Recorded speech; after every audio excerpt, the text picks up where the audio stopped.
Je voudrais qu'on observe 1 minute de silence à l'endroit de ce jeune talentueux, parce que par rapport à moi, c'est un petit frère. Hein. Ce jeune talentueux, le défunt Cabrel, qui était pétri de talent, qui s'est façonné, qui s'est battu pour se faire un nom. Je souhaite mes condoléances et je m'incline devant la communauté camerounaise, parce que c'est pas seulement un deuil qui frappe la communauté camerounaise, mais c'est un deuil qui concerne l'Afrique entière, toute l'Afrique. Nous avons perdu un monument. Nous avons perdu un exemple typique d'une personne qui est partie de zéro à héros. Avant que de dire quoi que ce soit, j'adresse mes condoléances à toute la communauté camerounaise, aux blogueurs camerounais. Et je voudrais qu'on observe tous ensemble 1 minute de silence avant de commencer ce direct, pour la mémoire de ce jeune disparu.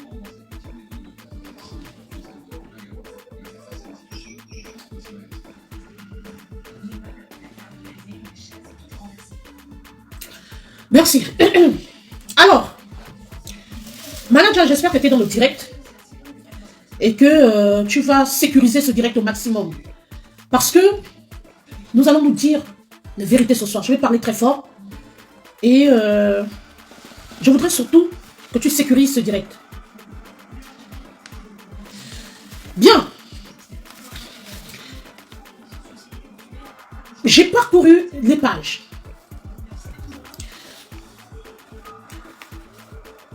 Depuis que nous avons perdu notre jeune humoriste, notre jeune frère africain, les gens sont sortis de partout. J'ai regardé plusieurs directs. Trop de spéculation. Les gens ont raconté tout et du n'importe quoi. Ce que je retiens en fait de la perte de ce jeune homme, c'est que le monde est méchant et que les gens sont hypocrites. Je ne comprends pas pourquoi on peut se lever pour spéculer sur une dépouille, pour raconter n'importe quoi.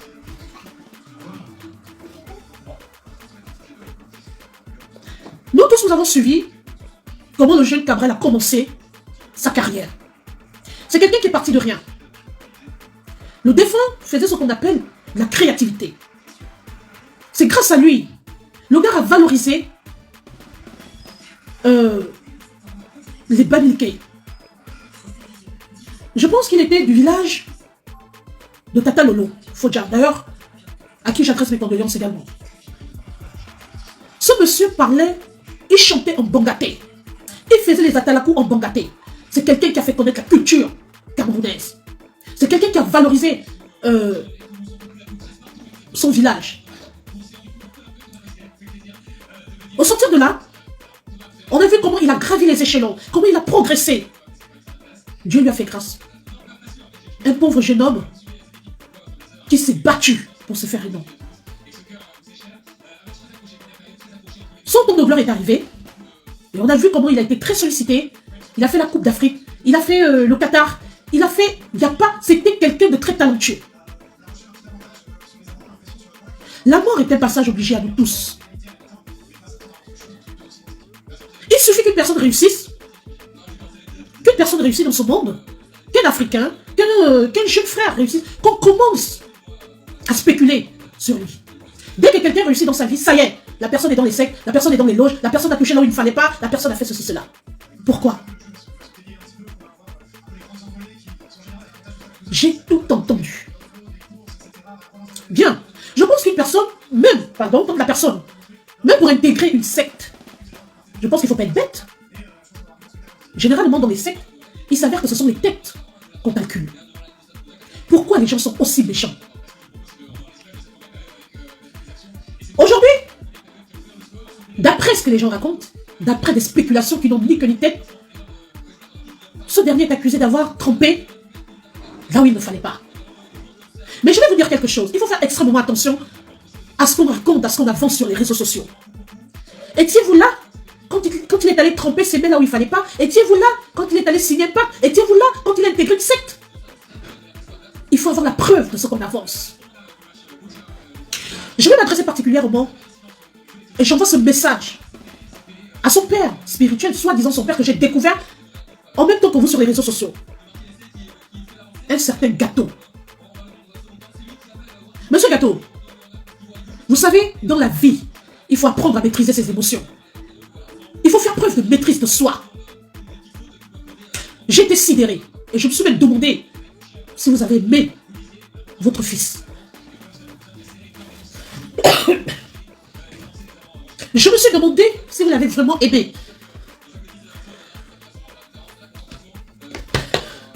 Excusez-moi.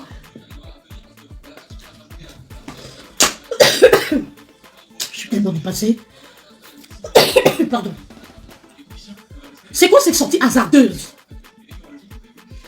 où vous vous permettez de venir avancer des idioties? Votre fils, d'après vous, a trempé ses mains quelque part. Qu'est-ce qu'on vous a demandé? Pourquoi vous avez fait une sortie hasardeuse pour venir nous raconter tout ce que vous avez sorti? Est-ce que ça avait lieu d'être?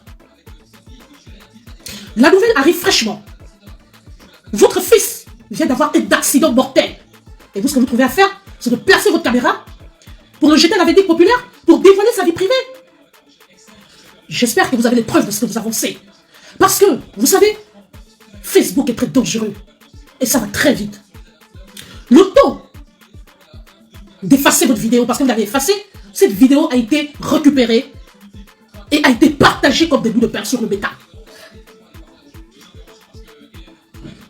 J'ai comme l'impression que vous aviez une dent contre votre fils.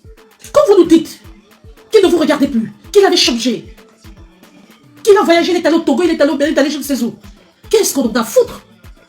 Je pense que le premier réflexe, monsieur Gâteau, la première chose que vous aurez dû faire, c'était d'aller en courant sur le lieu de l'accident pour aller secourir votre fils. À défaut, de vous rendre directement à l'hôpital pour aller vous enquérir de la situation, pour aller voir l'état de cet enfant, que de venir nous sortir des conneries. Vous n'avez pas fait preuve de maîtrise de soi. Vous n'avez pas fait preuve de maturité, je suis désolé. Vous avez jeté le défunt de la vindicte populaire, vous l'avez exposé. Vous êtes ressaisi trop tard. Certains pourront donner raison. Excusez-moi. À Pifon. Pifon et vous, vous êtes en guerre depuis quelque temps. Mais regardez comment vous vous comportez. Est-ce comme ça qu'un père spirituel qui a aimé son enfant peut réagir? Mais moi je dis, vous avez exposé votre fils. Je veux vous voir, monsieur Gâteau, par respect, parce que je vous respecte. Mais c'est très grave ce que vous avez fait. Le soir, vous êtes revenu vous excuser, pleurer, en disant, mon fils, te voilà qui me laisse seul. Mais le mal est fait. Apprenez à vous maîtriser. Apprenez à faire preuve de maîtrise de soi. Apprenez à maîtriser vos émotions. Ça ne se fait pas. Votre sortie n'avait pas lieu d'être. Votre sortie n'avait pas lieu d'être. Votre sortie, vous n'avez pas le droit de venir parler ainsi. Parce que les gens, nous sommes sur le méta. Facebook est risqué. Les gens peuvent faire dans de la récupération. Avez-vous les preuves? J'espère. De toutes les façons, c'est votre fils. Et tout ce que vous-même vous avez dit, tout ce que vous avez avancé devant le monde entier vous engage. Mais je dis, vous avez très mal procédé. Vous avez fait une mauvaise sortie. Ce n'était ni le moment, ni le temps de faire cette sortie. Si vous avez des choses à reprocher à votre défunt, c'était le sang vivant. C'est le sang vivant qu'il fallait le protéger. C'est le sang vivant qu'il fallait remettre ce dernier sur le droit chemin. Parce que d'après vous, je me réfère à vous dire, d'après vous, il s'était déjà égaré depuis un certain temps.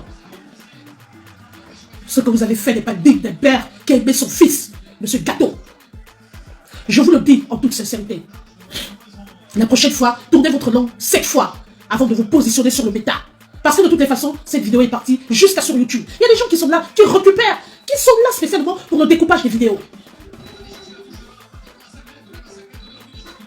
On n'agit pas comme ça. Quel que soit quoi, vous devrez protéger votre fils. Ça, c'est la première chose. La deuxième chose, il s'avère que lors du décès de Cabrel, il y a des gens qui sont allés le secourir. Il y a deux aspects qui sont sortis. Il s'avère qu'il n'avait pas de ceinture de sécurité. Et qu'en fait, on aurait retrouvé. Je parle au conditionnel. Parce que tout ce qui se dit sur le bêta, il faut le prendre avec beaucoup de pincettes. De toutes les façons, moi, je parle au conditionnel. Il s'avère qu'on aurait retrouvé une bouteille de whisky dans sa voiture. Bien. Parlons d'abord de la ceinture de sécurité. Si vraiment c'est ce qui s'est passé, je dis que le défunt a été imprudent. Mais on n'en est plus là. On va plutôt parler pour le monde des vivants. Pour des personnes qui restent à protéger. À quoi sert la ceinture de sécurité au juste? Vous savez, la ceinture de sécurité permet en fait de maintenir le corps solidaire du siège lors d'un freinage. Lors d'un freinage d'urgence. Et en fait, ça vous protège. Ça vous permet de ne pas vous projeter vers l'avant. Ça amortit le choc. Alors, ce qui n'a pas été le cas du défunt. Parce que, quand on visionne les vidéos, j'ai reçu plein de vidéos dans mon inbox. Mais ce sont des vidéos choquantes. Et je vais revenir là-dessus. Je ne sais pas ce que les gens cherchaient, ou c'est la panne d'or, ou chacun voulait avoir les meilleures images. Mais c'est aberrant et c'est regrettable. J'ai reçu une vidéo, effectivement, où on est en train de sortir ce dernier. Quand on regarde la posture, évidemment, il a pris un choc. C'est-à-dire qu'il a été déporté de l'avant. Même si les airbags déclenchaient, ça pouvait tourner contre lui. Comme ça, des faveurs. Donc, il s'est retrouvé bloqué sur le volant. Donc, vous voyez, tout le poids était sur le volant. Alors, je pense que s'il aurait eu la ceinture de sécurité, ça aurait amoindri le choc. Il aurait peut-être juste frappé le volant, mais pas être projeté. Et c'est la même chose même pour les passagers. L'importance de la ceinture de sécurité est de taille. Mais pour les passagers arrière, le fait de mettre une ceinture de sécurité, ça protège. Ça permet, parce que vous savez, un être humain est comme un projectile. Quand il y a un choc, ou je vais dire, quand il y a une collision, ou un grand choc, la personne, le passager arrière, qui n'est pas attaché, peut être une arme fatale. C'est-à-dire qu'il peut être projeté depuis l'arrière.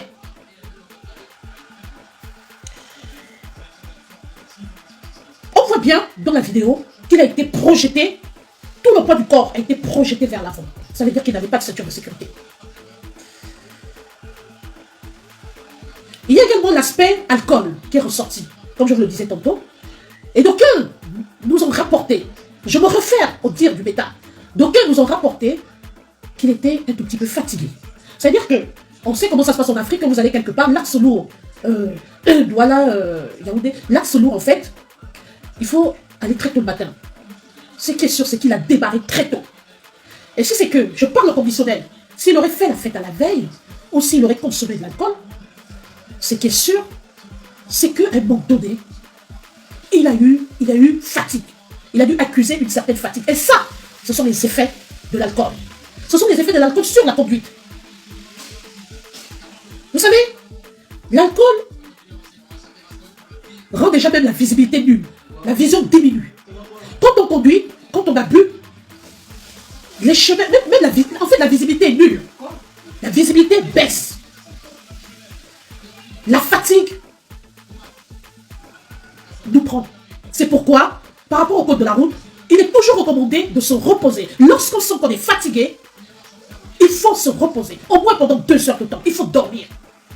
Alors, s'il s'avère que ce jour-là, il ne s'était pas assez reposé et qu'il avait aussi pris peut-être un verre de plus, ou je ne sais pas, il était fatigué et qu'il n'avait pas bien récupéré, ce qui est sûr, c'est qu'il y a eu un excès de vitesse, c'est qu'au bout d'un moment, il était fatigué.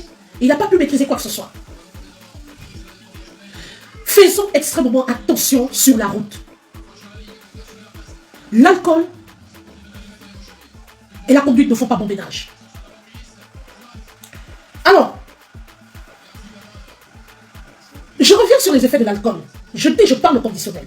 Il s'avère qu'il aurait été avec des amis à la veille. et qu'on aurait retrouvé une bouteille de whisky dans la voiture, je vous rappelle, qu'en ce qui concerne les effets de l'alcool sur la conduite, il y a non seulement une augmentation de prise de risque, j'entends par là l'excès de vitesse, j'entends par là la ceinture de sécurité non attachée, parce que la personne se remet en confiance, ce qui est un signe trompeur, et il y a la difficulté de maintenir la trajectoire lorsqu'on conduit. D'où certaines personnes mettent la vitesse. Est-ce que le jour où notre jeune frère a pris le volant, est-ce qu'il avait toutes ses facultés? Est-ce qu'il était vraiment en forme? Dieu seul sait. Mais je pense qu'il y a eu quand même un moment d'inattention. Je pense qu'il y a eu une petite négligence. Surtout au niveau de la ceinture de sécurité. Parce que quand on regarde la vidéo, le choc est trop fort. Et ça tendrait à une hémorragie interne. Parce que quand on regarde la vidéo, il a eu quelques égratignures. Il n'était pas du tout blessé.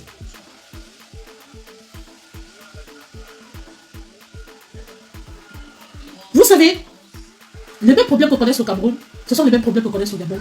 Nous avons un problème de route. Ce qui est sûr, c'est ça. Il faut qu'on revoie ce problème de route. Oui, au Cameroun, il y a ce problème de l'axe lourd, et on est là. Mais, par exemple, au Gabon, à un moment donné, c'était Congo. Il y a eu trop de morts. Il faut que le gouvernement revoie. Les personnes qui sont à la tête de ces ministères doivent revoir les choses. Il faut revoir. Il faut remettre sur pied des travaux. Nous tirons la sonnette d'alarme qu'il faut revoir l'état des routes. Et il s'avère que le défunt Cabrel avait déjà fait un accident par là. C'est pas la première fois. Ce n'est pas le président qui viendra arranger les routes. Il s'agit de tout un gouvernement. Le président nomme des ministres et chaque ministre a sa part de responsabilité. Le ministre des Travaux publics. Et où? Le ministre de l'Éducation. Et où? Le code de la route. Le contrôle routier. Où en sommes-nous? J'ai vu, et ça m'a choqué. J'ai vu quand on a sorti le défunt.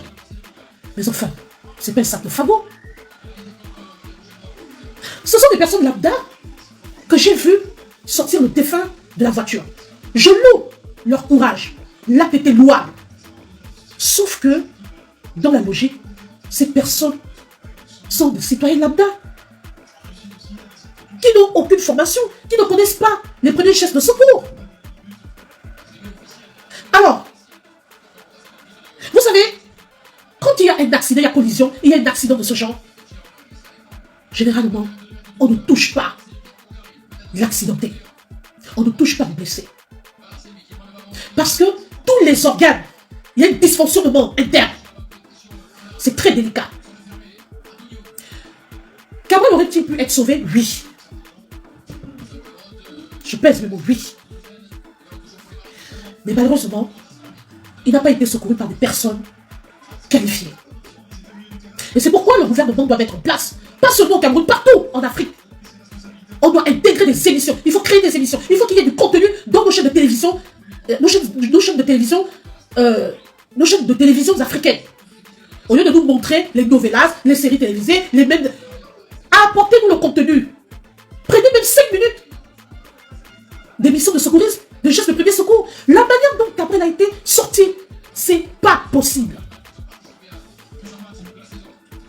Est-ce qu'il n'a pas reçu parce que ça? Est-ce qu'il n'a pas reçu un choc interne? Est-ce que c'était pas délicat? On retourne quelqu'un comme ça? Mais qui vous a dit que toutes les postures, à chaque accident, il faut des postures PLS? Là, je parle de mon domaine.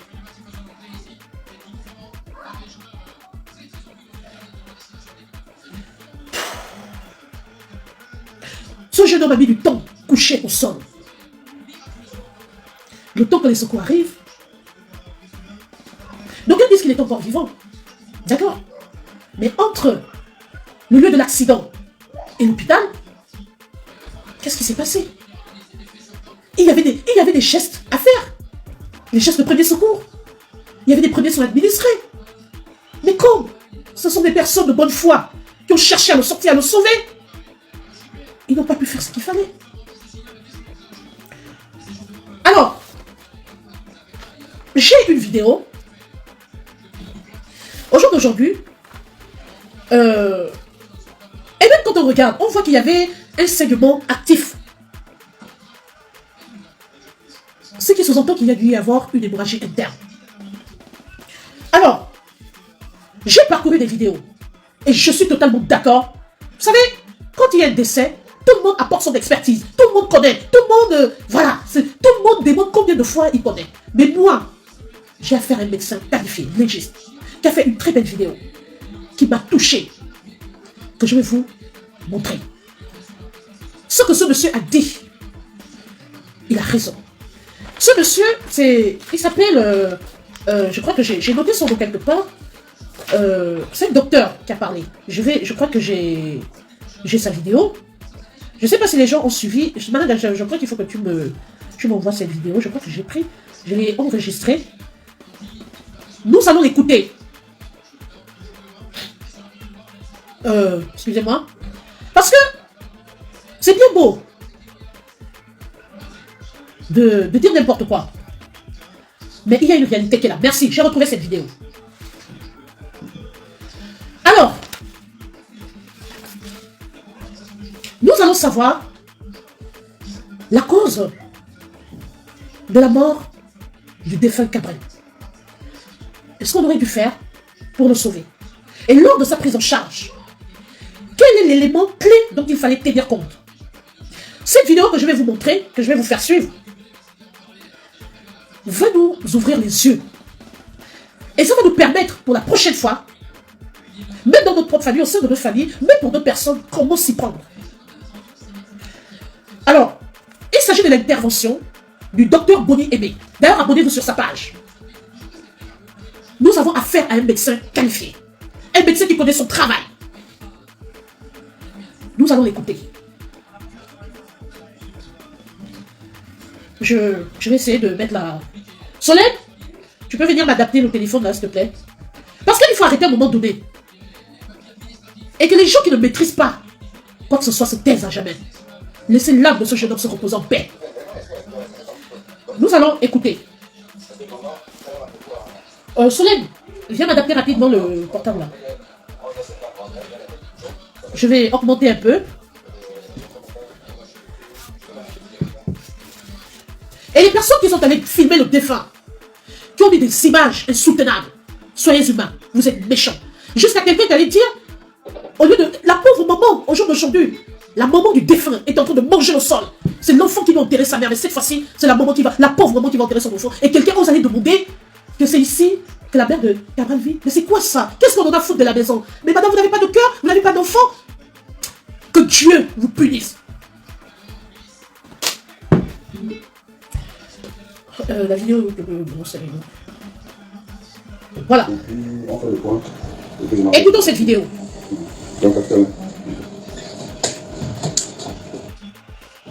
Choc, perte de connaissance, certainement, et puis secours. Quand vous arrivez, comme ces jeunes-là sont arrivés, écoutez, vous devez d'abord constater il s'agit de ce docteur, le docteur Boni Aimé. L'absence de connaissance, la perte de connaissance, ou alors le malade est conscient, mais peut-être dans un état de choc, ou pas, en l'appelant, en le pinçant, voilà. Et on se rend compte que la personne est inconsciente.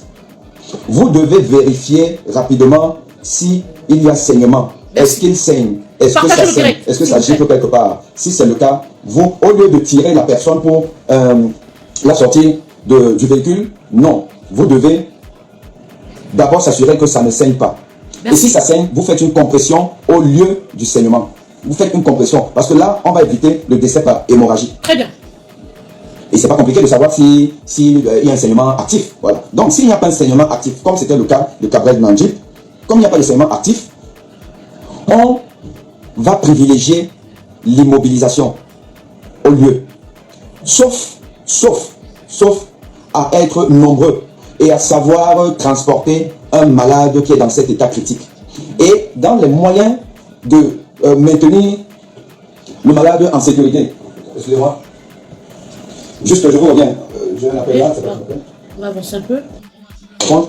Alors, vous devez transporter la victime dans un état de sécurité absolue. Et quand on parle d'un état de sécurité, il faut privilégier l'intégrité de la colonne vertébrale.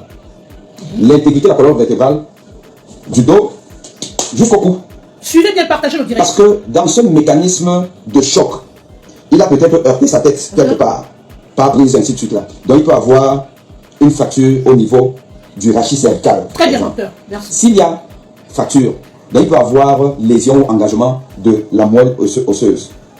Et en le mobilisant, comme on a vu là, on le tire là, ça, machin, tout là, vous avez donc la tête qui balance, une colonne vertébrale qui est certainement déjà fragilisée. Et vous pouvez aggraver le processus de lésion au niveau de la colonne vertébrale. Exactement. Et ça peut entraîner une paralysie.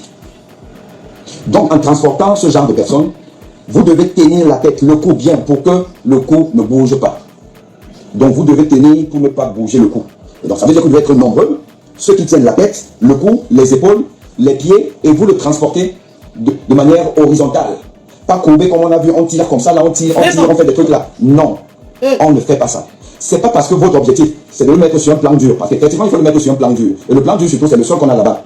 Mais le transport doit être hyper professionnel. Primum non nocere. À défaut de ça, si on ne peut pas, on le laisse là où il était, en rabattant juste le siège pour qu'il soit quand même dans une position horizontale ou quasi horizontale. Parce que cette position-là, elle va nous être utile. Les gens pensaient aux positions latérales de sécurité et tout, parce que de toute façon, la position latérale de sécurité, il faut qu'on soit position latérale. Mais non. Je vais vous expliquer pourquoi la position latérale de sécurité n'est pas celle qu'il faut adopter dans cette situation. Et vraiment, abonnez-vous à ma page. Abonnez-vous à la page de ce monsieur. Dans Facebook, le docteur Moni Aimé. Abonnez-vous aux pages des secouristes, des gens, des experts qui vont vous apprendre comment on porte secours. Merci docteur. Et comment et quand est-ce qu'on applique la position latérale de sécurité. Je n'ai jamais compris pourquoi cette posture-là est si populaire dans le monde. Vraiment. Sans respecter les conditions pour lesquelles on l'applique. Ce que vous devez retenir, pour mettre une victime en position latérale de sécurité, il y a une condition qui est non négociable. Non négociable. Le malade doit respirer. Le malade doit respirer. Sachez une chose, il y a une différence entre être conscient et respirer. La conscience, c'est une chose. La respiration, c'est une autre chose. Voilà. Donc, la perte de connaissance, c'est une chose.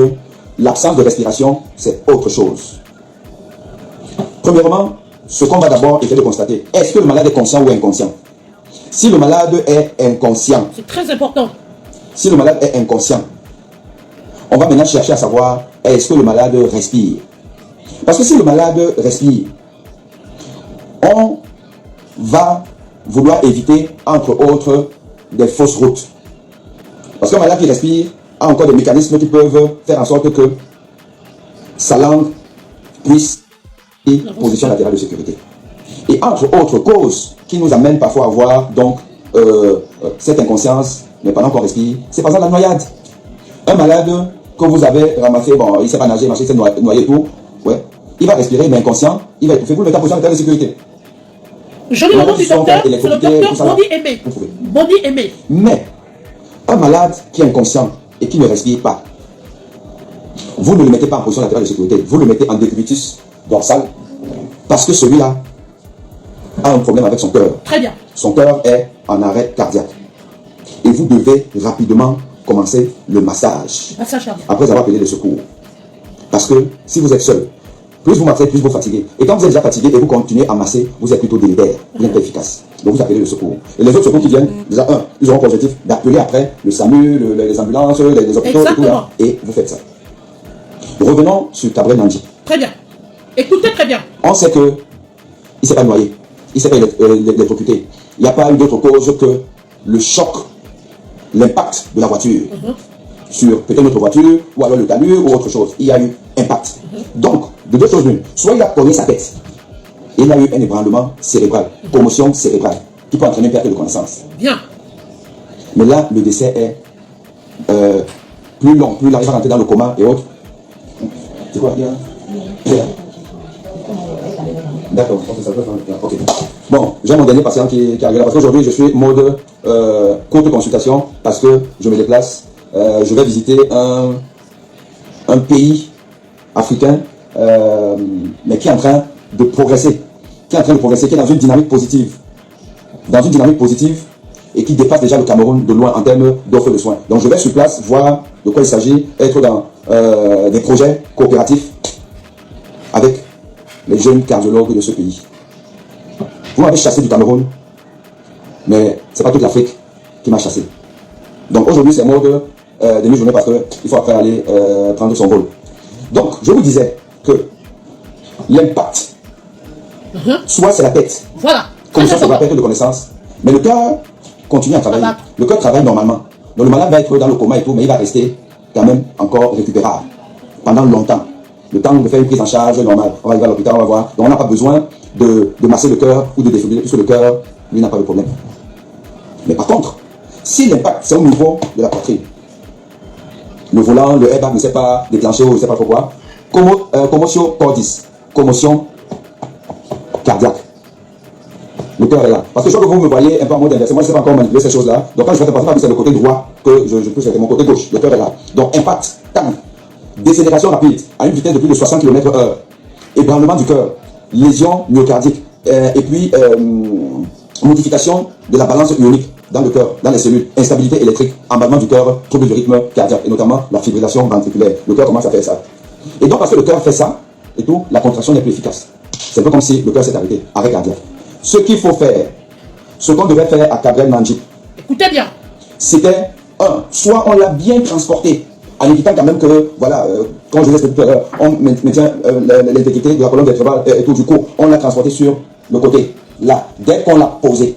On ne fait pas comme on a vu là-haut, on l'a mis en position latérale de sécurité, où on dit que bon, appelons le SAMU et les gens croisent les bras pour appeler les ambulances ou l'hôpital. Non. Commencez à masser. Commencez à masser, parce que lui, c'est très probablement un emballement du cœur, fibrillation ventriculaire.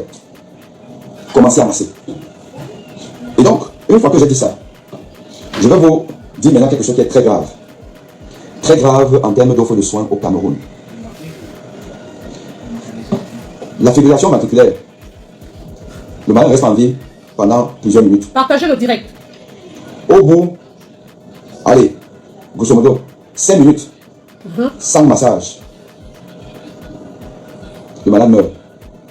Le no-flow, c'est-à-dire le temps où le cœur qui est en train de fibriller, qui s'emballe, qui ne se contracte pas bien, n'envoie pas le sang partout, donc au cerveau.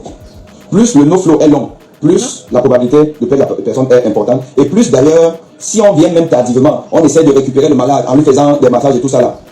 Les cellules du cerveau qui n'ont pas reçu le sang sont bousillées. Donc on va récupérer un neuneu. Donc, le no-flow doit être le plus court possible. Le no-flow doit être le plus court possible. Là, mon dernier patient qui est arrivé, tout, bon, donc mon assistante me fait déjà je suis là, je dois aussi, je dois aider les peuples du monde qui veulent apprendre. Donc, il va patienter parce que je fais encore 5 minutes et puis on va arrêter ce problème. Donc, le no-flow doit être le plus court possible. Pour non seulement récupérer le malade et récupérer pas un légume, mais quelqu'un de valide. Mais la fibrillation ventriculaire, c'est l'arythmie cardiaque la plus maligne qui entraîne le décès si on ne masse pas le malade et si on ne fait pas une défibrillation, on ne défibrille pas. Bien. Or, maintenant, je vais poser une question. Gabriel Mandjik qu'on a vu coucher là, on appelle les trucs là. Il faut qu'on me dise, quel est le temps qu'il a mis pour arriver à l'hôpital d'Edea? Question. Et pendant ce temps-là, est-ce qu'il a été massé? Je n'ai pas l'impression. Question. Est-ce qu'il a été défibrillé? Je n'ai pas l'impression. Il a été transporté comment? Jusque là-bas. Et on nous dit qu'il est arrivé à l'hôpital d'Edea. On l'a amené, je ne sais pas comment, en réanimation. Ils ont fait des trucs là-bas. Et après, ils sont venus dire que bon, il est décédé, on a porté. C'est faux. C'est faux. Gabriel Mandjik, quand il est arrivé à l'hôpital d'Edea, il était déjà mort. Il était déjà mort parce qu'il n'a pas eu la réanimation adéquate. Ce qu'on appelle la prise en charge pré-hospitalière. La prise en charge pré-hospitalière des accidents de route, des arrêts cardiaques et tout là, c'est quelque chose de fondamental en termes de santé publique. Exactement. Le ministre de la Santé publique du Cameroun n'a pas mis en place une politique de prise en charge pré-hospitalière adéquate. C'est un hélicoptère qui serait venu là-bas le prendre et que les gens qui étaient là, dans un système de communication avec des experts, les réanimateurs de l'hélicoptère, on dit que non, faites ceci, ne faites pas se porter comme ça, machin, tout ça, on aurait sauvé Gabriel Mandjik. Mais il n'y a pas ça au Cameroun. Parce que nous sommes un pays de villageois, de broussards, avec des dirigeants qui ne connaissent rien et qui ne veulent même pas savoir, et qui s'entourent que de conseillers qu'eux-mêmes ont des formations un peu tordues comme ça. Donc, Gabriel Mandjik, qui arrive à aider, hein, je dis encore, je veux qu'on vienne me prouver le contraire, mais t'es plus vivant. T'es plus vivant. Donc, si des médecins, des jeunes médecins, ont pris et on sont allés faire une réanimation, ça veut dire qu'ils ne savent pas reconnaître quelqu'un de décédé. Et ça, c'est grave. Ça veut dire que notre formation médicale, elle est bancale. Si on n'apprend pas à des jeunes médecins que une petite m'est arrivée, là, je fais comment? Quels sont les signes de vie d'un malade? Non, on vous prend, on vous amène, et vous savez comment ça se passe au Cameroun, non? Vous avez sorti l'argent là, c'est de la magie. Vous avez sorti l'argent, on fait ceci, on fait les bourses, le machin, on va baptiser, mais alors que le malade est décédé. Fibrillation ventriculaire. Tu fais plus de 5 minutes avec ça sans être réanimé. Depuis quand? Pourquoi au Cameroun, on veut inventer la sorcellerie? On veut inventer la sorcellerie médicale au Cameroun. Moi, je vous ai toujours dit que quand vous tournez le dos là, à tous ceux qui dénoncent, ça va vous attraper. Ça va vous attraper. Ne pensez pas que c'est parce que vous dites que si la maladie doit venir là sur vous, ça va vous épargner. Hein. Lui, il est toujours là. Hein. Plus de 90 ans, il est là. Les gens font que partir là, les fous disent, ça va, tout le monde parle. Tout le monde parle. Il est là. Il est là. Il est là. Mais vous le supportez, même si c'est insupportable. Le jour, ça vous attrape, ça vous attrape. Il n'y a pas de prise en charge, parce qu'il n'y en a pas au Cameroun. Une prise en charge efficiente. Il n'y en a pas. C'est Dieu qui nous sauve. Mon beau-père, je l'ai sorti de l'hôpital militaire pour l'amener à l'hôpital à Kentini. Le SAMU, l'hôpital à Kentini, il veut le chercher là-bas. Dans le transport, on constate qu'il n'y a pas d'oxygène. Dans le SAMU de M. Paul Biya, il n'y a pas d'oxygène. Or, il était oxygénodépendant. Il arrive donc à la Kentini, ça a aggravé son état, il est décédé. Vous savez, quand c'est déjà mauvais dans une famille belle famille, quand ça chauffe déjà, oh, tu es notre père. Mais c'est toujours ça. C'est toi, tu savais. Comment il ne savait pas? Moi, Aimé Boni, je peux m'imaginer que le SAMU n'a pas d'oxygène. Moi, je vais m'imaginer que le SAMU du Cameroun n'a pas d'oxygène. Incroyable. Dans le camion. Pas seulement au Cameroun, docteur. C'est récurrent en C'est ce qui se Afrique. passe dans notre pays. Donc, les jeunes médecins de l'hôpital de DEA ont pris en charge un accidenté de la voie publique qui a eu un impact terrible et très probablement commotion cordis, une fibrillation ventriculaire. Tout peut arriver là-bas étant encore en vie. Mais on nous dit qu'il y a eu une réanimation d'abord, machin, tout. C'est pas que dès qu'on a dit que non, monsieur, c'est pas parce qu'ils ne savent même pas reconnaître. Si tu ne sais pas reconnaître un malade décédé, comment tu vas savoir réanimer un malade qui n'est pas décédé, mais qui est presque qui est dans un tapis? Tu ne peux pas savoir. Et ils vont quoi là-bas? Il y a quoi dans cet hôpital pour prendre en charge? Il y a quoi? Allez vérifier. Je vous dis, allez dans cet hôpital, allez vérifier. Allez à l'hôpital de Zeka, allez à l'hôpital de Pouma, allez vérifier la sorcellerie. Donc, retenez une chose. La position latérale de sécurité, ne l'utilisez pas à tort et à travers. Bien, docteur. Le critère de discrimination. Est-ce que je fais PLS? Et allez voir ma vidéo, comment on met le malade en PLS. Bien. Et allez voir toutes les autres vidéos qui parlent de ça. Mais vous ne mettez en PLS que si le malade est inconscient et il respire. Merci. Et pour savoir si le malade respire, là, quand vous le trouvez allongé, vous sécurisez l'endroit, vous dégagez les voies respiratoires. S'il a une cravate, vous déboutonnez. S'il a une ceinture, vous enlevez et tout. Vous l'appelez, vous le pincez. S'il ne respire pas, il est inconscient. Maintenant, vous devez savoir s'il respire.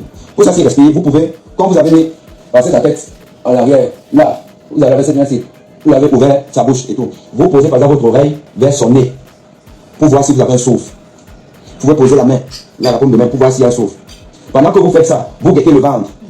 Vous guettez son ventre s'il se soulève. Vous pouvez poser votre main sur son abdomen, la poitrine, pour voir si votre main se soulève. Avec ça, vous saurez si le malade respire ou ne respire pas. Et donc, il respire PLS. Il ne respire pas sur le dos pour commencer le massage. Merci, docteur, pour cet éclaircissement. Bon, je pense qu'on s'est compris. On s'est compris, docteur. Et on se revoit bientôt. Je vais consulter mon malade. Merci. Bien. Tout est clair. Nous venons là de regarder la vidéo d'un médecin assermenté. D'accord? Qui connaît son travail. Quelqu'un veut participer. C'est qui, Momo? C'est qui? Ah. Renvoyez-moi la demande si vous voulez participer. C'est quelqu'un qui a prêté le serment Hippocrate. Le docteur Boni Aimé. Allez-y vous abonner sur sa page. Allez-y écouter. Allez-y regarder ses vidéos. C'est toujours important. On apprend tous les jours. Personne, nul dans la science infuse la connaissance. On apprend tous les jours. On aurait pu peut-être éviter le pire dans le cas de ce jeune homme talentueux. Père son âme. Vous voyez qu'il y a un certain nombre de points qui rentrent en jeu. Il y a un contexte clé. Mais le mal est fait. Tout ce que Dieu fait est bon. Nous remettons tout entre les mains de Dieu. Toutes mes condoléances à la famille durement éprouvée. Je voudrais demander aux blogueurs, aux découpeurs de vidéos, de faire preuve d'indulgence, d'être humaniste, de faire preuve d'humanisme. Soyons humains. La maman du défunt, à l'heure actuelle, ne voit que le noir. Elle mange le sol. Perdre un enfant de ce âge, à la fleur de l'âge. Arrêtons les préjugés. Arrêtons de juger. Qui sommes-nous? Lorsqu'on ne peut pas prouver quelque chose, taisons-nous. Arrêtons la diffamation, la calomnie. Il y a un communiqué que la famille a fait sortir qui est sur la page officielle du défunt. Faites extrêmement attention. Les sorties hasardeuses, les affirmations stériles au sujet de la mort de ce jeune homme. Faites attention. Quelqu'un risque de couper pour rien. Respectons la douleur de cette famille. Tout le monde connaissait cet humoriste. Nous tous on a vu comme il a commencé. Qu'est-ce qu'on a à foutre de la maison de la mère, de la dame qui a sorti? Mais vraiment, que Dieu te pardonne. La perte d'un enfant fait très mal. Très très mal. Quelles qu'en soient les conditions. Alors, je souhaiterais, après chacun fait ce qu'il veut, mais je souhaiterais qu'on garde le silence, qu'on mette le défunt en prière et qu'on arrête de spéculer. Si vous avez des informations fondées, apportez-les-nous. Mais si ce n'est que de la spéculation, si ce n'est que les on a dit, les on doit jamais. J'ai envie de dire, vulgairement, fermons nos gueules. On n'est pas obligé de venir tout interpréter sur la toile. Nous ne sommes pas obligés de venir faire les... On n'est pas obligé de rentrer dans tous les sujets. Surtout quand on ne maîtrise pas tous les contours. C'est vrai, il y a la monétisation, il y a tout. Nous tous on saute sur les sujets. Mais quand même, faisons extrêmement attention à ce qu'on avance. Abordons les sujets avec délicatesse, avec pincette. Parlons au conditionnel. Merci, manager. Apportez-nous les directs instructifs. Faisons les directs instructifs et non les directs de calomnie et de diffamation. Bonsoir, monsieur Marcel. Qu'il soit allé toucher où? Qu'il soit allé... Ça ne nous regarde pas. Vous a-t-il tué un parent? Mais s'il a fait ça pour sa vie, qui sommes-nous pour le juger? Pardon. Vous savez, Dieu est bizarre.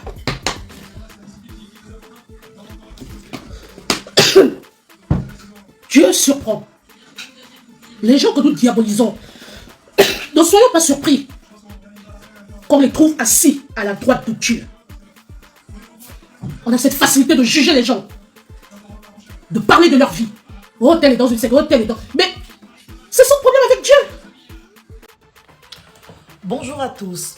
Je fais cette petite vidéo pour mettre les points sur les i par rapport à ce qui est en train de se raconter. Ça se raconte sur la toile, ça coupe des parties de vidéo et ça commente alors que ça n'a pas suivi le direct. Après la mort de Cabrel, j'avais tellement mal au cœur et une voix m'a demandé de parler à la jeunesse camerounaise.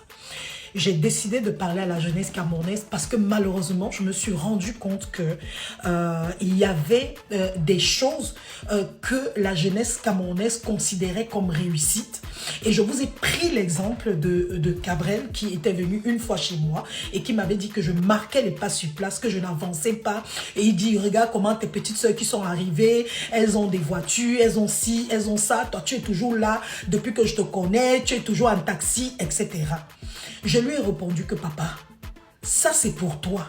Moi, ce n'est pas l'important pour moi. J'ai d'autres choses, j'ai d'autres priorités en ce qui concerne la réussite. Et ça m'avait fait tellement mal parce que ce qu'il me disait le jour-là était exactement ce que la jeunesse camerounaise pense. Au Cameroun, ou en Afrique, je ne sais pas comment ça se passe dans d'autres pays, pour dire que quelqu'un a réussi, c'est quelqu'un qui a garé une voiture, c'est quelqu'un qui a ouvert un institut, qui a une maison, Oui, il y a des facteurs qui bluffent la jeunesse camerounaise. Plus tard, pendant que j'étais en train de faire le direct, j'ai parlé de ce monsieur que j'étais allé voir. Ça, c'était même avant que je ne rencontre Cabrel parce que j'ai lancé mes calendriers en 2016. Quand je suis allé voir le monsieur pour le sponsoring de mon calendrier, Cabrel n'était même pas encore comédien. Je ne l'avais même pas encore rencontré parce que je le rencontre en 2018. Donc, moi, j'avais lancé mes calendriers en 2016. Je suis donc allé voir un monsieur pour le sponsoring de mon calendrier. C'est quelqu'un qui m'avait dit, va le voir, il peut te sponsoriser. Quand je suis arrivé, il m'a demandé, c'est qui ton parrain? Je lui ai dit, je n'en avais pas. Et il m'a proposé d'être mon parrain aussi. J'ai refusé. Je lui ai dit que mon parrain, c'est Jésus-Christ et tout. Et il m'a dit, bah écoute, je suis désolé, mais tu te contenteras des miettes parce que pour qu'on te sponsorise ici, il faut que tu sois dans nos choses. Malheureusement, je ne pourrais te donner que 1 million de francs CFA pour que tu, voilà, comme participation dans ton calendrier. J'ai pris les 1 million et derrière, j'ai fait le travail qu'il m'avait demandé, c'est-à-dire échange de services. J'ai mis son logo sur le calendrier et il a payé les 1 million de francs CFA. Maintenant, quand tu as dit que je raconte que Cabrel m'a proposé d'entrer dans une loge, c'est la sorcellerie. Était-il dans une loge? Ça, je ne sais pas, je ne peux pas confirmer ou infirmer, mais je ne pense même pas. C'était un garçon très talentueux. S'il vous plaît, laissez-moi pleurer ce jeu. Je vous en supplie.